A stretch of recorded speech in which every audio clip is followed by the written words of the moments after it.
এবার আমার ছেলে সোনার চেন এগুলো আমরা পাচ্ছি না। তো এই জিনিসগুলো যখন না পাই আমরা তখন আমি ওনার স্বামীকে আমি ফোন করি।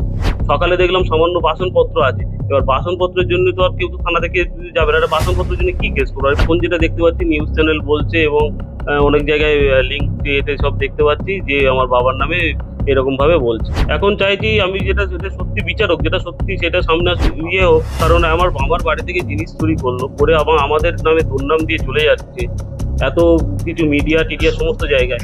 সুশান্ত স্যার বললো যে দাদা আপনি ময়লার ব্যাগটা খুলুন, কি আছে না আছে। আমি একটা ব্যাগে বিস্কুট না বাটি না ইয়ে পেয়েছি, মনে হয় বিস্কুট পেয়েছি বলে ওকে আমি ময়লার ব্যাগটাকে খুলতে বললাম।